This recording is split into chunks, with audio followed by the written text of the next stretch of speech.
Olá, tudo bem com você? Especialmente você, torcedor do Fortaleza. Torcedor do Fortaleza, tudo bem? Bom, espero que sim.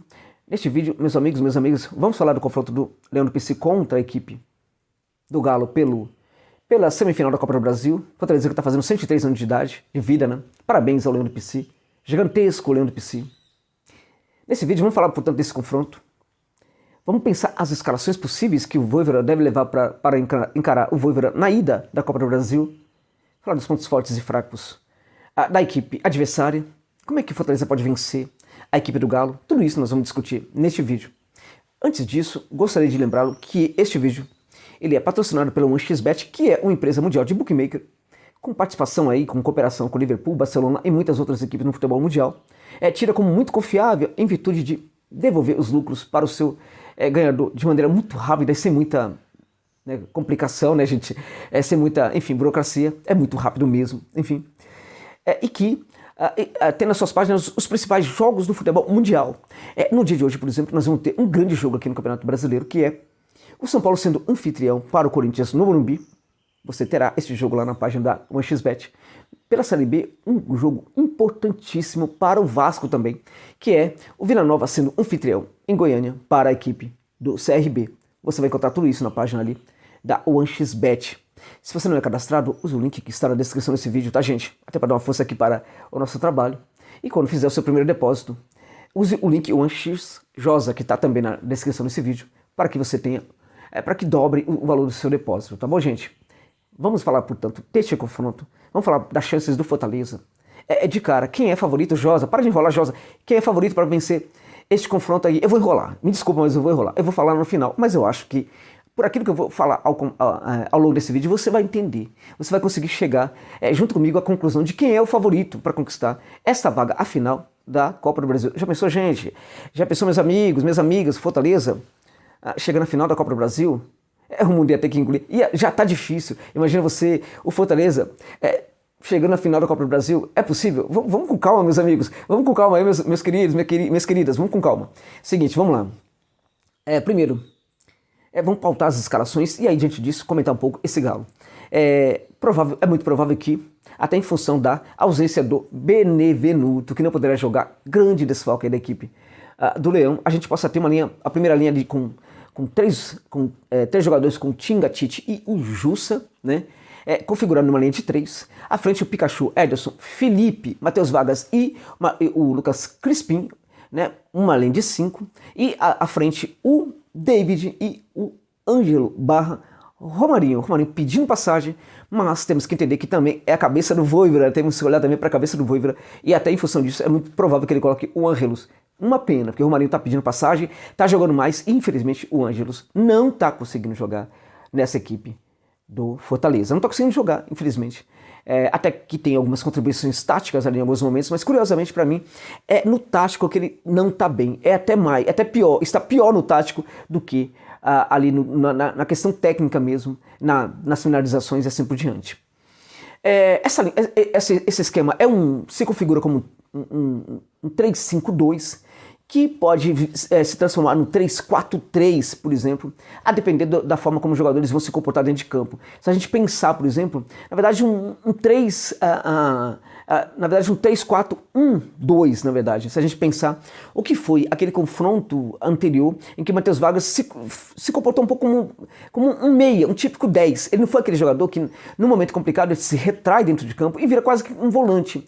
Ele se comportou como um 10, né, pisando muito a área, se associando, trabalhando muito bem ali à frente da área. Então a gente pode pensar ali as variações. É um 3-5-2 que varia para 3-4-3 ou para 3-4-1-2. Essa escalação é muito interessante.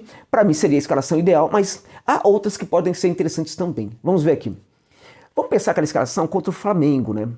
Que foi uma linha de 5 atrás, né? Com 4 e 1. Né? Aquela escalação foi muito ruim. Ela se comportou, ela se mostrou muito infeliz naquele jogo contra o Flamengo. Mas curiosamente, na minha opinião, ela não é uma escalação ruim. Se você pensar os jogadores para cumprir, né, para interpretar os papéis que eles têm de interpretar dentro de campo. Então eu acho que a gente teve atores errados para certos papéis, e a gente teve também comportamentos ruins, negativos de alguns jogadores. Isso aconteceu não pelo jogador em si, mas porque eles não estão conseguindo jogar futebol. Estão mal. Então o Voivoda levou jogadores que não estão em boa fase para dentro de campo e também pegou alguns jogadores importantes que estão jogando muito e praticamente colocou esses jogadores para interpretar papéis equivocados, na minha opinião. Deu tudo errado. O Flamengo deitou e rolou. E Fortaleza precisa tirar lições daquele jogo. Então, dá para pautar aquela escalação? Eu acho que dá. Vamos lá, aquela escalação foi composta pelo goleiro Felipe Alves, Pikachu, Tinga, Tite, Jussa e Crispim. Por que é uma linha de 5 aí? É uma linha de 5 porque os dois alas praticamente atuaram como lateral, não atuaram como ala. Crispim não subiu muito, o Pikachu também não subiu muito, eles trabalharam praticamente como laterais. À frente, David, né? E o David, o Ederson, Felipe e o Lucas Lima, na verdade, né? Jogou naquela partida. E à frente, o Wellington Paulista. Qual foi o problema daquela escalação? E por que ela pode ser interessante contra esse Galo? Primeiro, o problema daquela escalação foi o seguinte. O Voivoda acabou com algo muito importante dessa equipe, que é a presença do Lucas Crispim trabalhando um pouco mais à frente, e quando ele faz, ele praticamente trabalha a construção do jogo.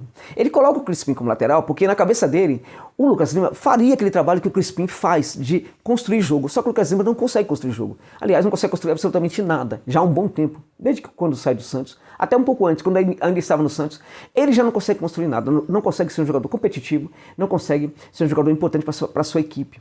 Eu esperava que no Fortaleza ele conseguisse isso, mas também não está, neste momento, conseguindo. Então a equipe já falhou por isso, porque esperava-se que o Lucas Lima fosse o criador, que é o Lucas Crispim, e ele não conseguiu ser. E aí a equipe perdeu algo muito importante, que é o Crispim trabalhando como um jogador construtor.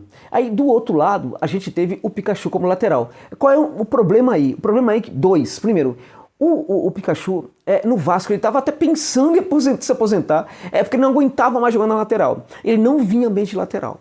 Este é um ponto. Além disso, é um jogador que finaliza muito bem e que precisa jogar mais à frente. O Fortaleza perde muito quando ele perde essa chegada, não tem essa chegada do Crispim ali no último terço do campo e em condição de arrematar. Então, o Fortaleza perdeu toda essa condição aí de finalização, essa condição de criação, por causa de colocar os alas como laterais e aí contar com o Lucas Lima para criar, que não criou, e também com o Edinho para avançar, gerar velocidade, construção de jogo, também não jogou nada, não conseguiu jogar absolutamente nada naquele jogo. Ele também fez parte daquela linha de 5, não jogou absolutamente nada. E aí o Voivoda achava que a bola alongada encontraria um jogador muito importante à frente, que teria um grande deslocamento ali, que é o Wellington Paulista, que não está bem, que cada vez mais se notabiliza por reduzir muito os espaços em que o futebol dele pode acontecer. Cada vez os espaços vão se reduzindo muito, e a gente prevê que essa redução caminha, né, paralelamente ao fim da carreira desse jogador, como um jogador competitivo e que entrega bastante, pode entregar bastante para sua equipe. Cada vez mais ele joga num espaço reduzido e por causa disso não consegue mais ajudar muito essa equipe no tático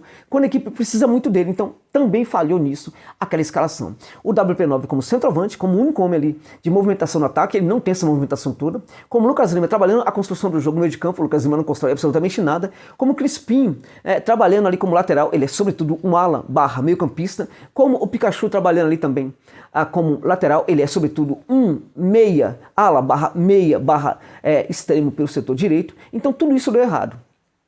Então por que você está falando que essa escalação poderia ser interessante, meus amigos? Então nesse caso, meu amigo Josa, na verdade vocês perguntando, então não é meus amigos, na verdade vocês perguntando, meu amigo Josa, por que essa escalação poderia dar certo então? Meu amigo, então eu vou dizer para vocês por que poderia dar certo. Aí a gente tem que pensar no jogo do Galo.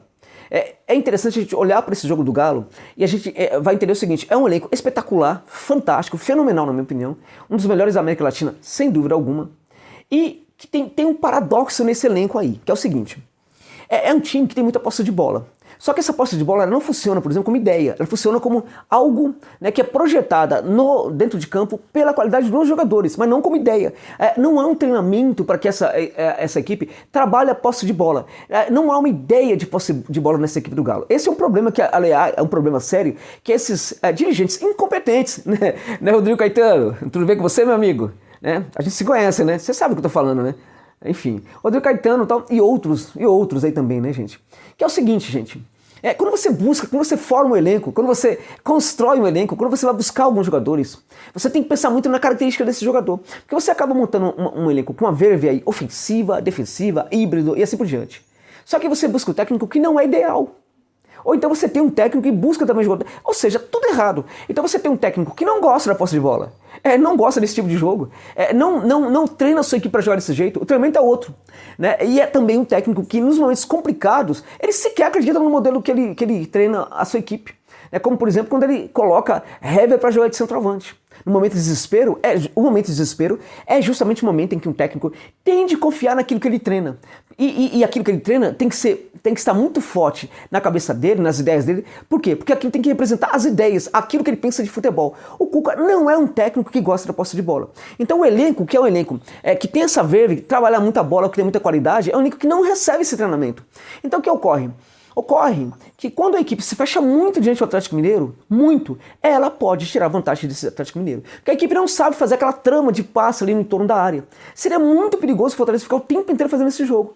Mas curiosamente, o Galo é uma equipe muito mais palatável para uma linha de 5 funcionar da parte do Fortaleza, né, do que o Flamengo.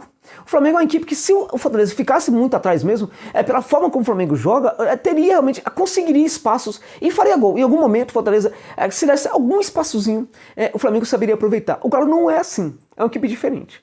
É uma equipe diferente que gosta de trabalhar essa posse de bola. Se a gente olhar para o jogo contra o Atlético Goianiense, o Galo massacrou gente ali na frente. É muita posse de bola, mais de 20 finalizações. Né? E por que não fez gol nessas muitas finalizações? Olha só que coisa interessante.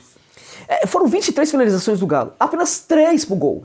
Né? Isso mostra o seguinte, que a equipe só finalizou depois que não aguentava mais. Tentava, finalizava, mas não em condição muito fácil. Por quê? Porque o Dragão fechava muito a área. Era muita gente fechando a área do seu goleiro. Então, não oportunizava para o Galo as finalizações com muita facilidade. Então o chute sai de qualquer jeito. Né? Então, funcionou. E a equipe do Atlético Goianiense venceu, inclusive, vence de virada a equipe do Atlético Mineiro. Isto funcionou também nos confrontos contra o Palmeiras para Libertadores de América. Goste ou não daquilo que foi feito dentro de campo pelo Abel Ferreira, aquilo funcionou mesmo e o Galo não conseguiu. Então a gente percebe que esse Galo, quando precisa trabalhar essa bola, essa posse de bola, não tem jogadores muito atentos e muito... não consegue fazer esse tipo de coisa, por quê? Não porque os jogadores sejam ruins, mas porque eles não receberam treinamento para isso. E aí eles precisam resolver tudo dentro de campo. E aí, na verdade, são os jogadores que são treinados para outro tipo de postura, outro tipo de jogo. Às vezes esse tipo de treinamento entra na memória. Então o comportamento dentro de campo, né, a forma como ocupa espaço e tudo mais e tal, tem muito mais a ver com o treinamento que é executado pelo técnico Cuca do que aquilo que o jogador pensa que deve fazer naquele momento. Então é um paradoxo desse Galo que eu acho que pode ser explorado pelo Fortaleza sim. Pode ser explorado através de várias escalações, de um comportamento interessante, mas mas também por essa linha de 5. Agora, o problema dessa linha de 5 é ter o Pikachu como ala, na minha opinião, e o Crispim o Pikachu como lateral e também o Lucas Lima, o Crispim como lateral. Então esses jogadores não podem jogar como lateral. Então eu acho que poderia haver algumas alterações aí, né, nesse caso aí. Aqui poderia, por exemplo, jogar colocando um Pikachu um pouco mais à frente, né? E jogar, por exemplo, ali com um outro jogador para fazer aquela função. Um outro jogador qualquer. Poderia, por exemplo, ser o Tinga, jogando na verdade, ele vai jogar praticamente como lateral, mas no caso o Daniel Guedes poderia fazer esse papel aí de lateral, né? E lá no outro lado, esse jogador poderia ser o Bruno Melo. E aí você teria lá na frente o Pikachu e também o Crispim, trabalhando ali praticamente numa linha de 4 jogadores no meio de campo, né? Então seria Pikachu, né, o Lucas Crispim, e nesse bolo aí teria o Ederson, né? E aí o outro jogador, ou Felipe, né? Ou Matheus Vargas, ou Ronald. Um desses jogadores aí para trabalhar, para completar esse meio aí. E ali na frente teria o jogador que não pode ser o WP9. Aí no caso tem que ser um centroavante de muita movimentação. Aí pode ser o Ângelos. Mas aí também pode ser o Igor Torres, né? O Igor Torres é esse centroavante que hoje entrega muito mais, na minha opinião, do que o Ângelos, entrega muito mais também, muito mais, ou pode entregar muito mais do que o WP9, né? Então, eu acho que é por aí, eu acho que pode sim ser essa linha de 5, desde que os atores para interpretar os papéis sejam diferentes. Não pode ter nem Pikachu, nem o Crispim como como laterais, eles têm que jogar um pouco mais à frente. E aí pode ser o Daniel Guedes e pode ser o Bruno Melo, por exemplo, ali, trabalhando naquela linha. Porque o Bruno Melo ele tem para mim características de um defensor mesmo, mais zagueiro do que, inclusive, do que lateral. Ao contrário, na minha cabeça, do que pensa o Juan Pablo Voivoda, que acha que o Bruno Melo é um lateral barra ala. Eu acho que não é. Mas enfim, respeito o professor, tá? Então poderia, portanto, ser essa escalação aí. Eu acho também que poderia ser uma escalação também alternativa com 4 jogadores defensores. E aí poderia ser o Tinga, Tite, Jussa e o Bruno Melo. Por que não? Bruno Melo ali no caso. A gente teríamos ali na frente o Pikachu Ederson, o Felipe barra Matheus Vargas, né? Ronald e Crispim. Ou então Pikachu Ederson, Felipe, Ronald barra Matheus Vargas e o Crispim. À frente o Igor Torres, né?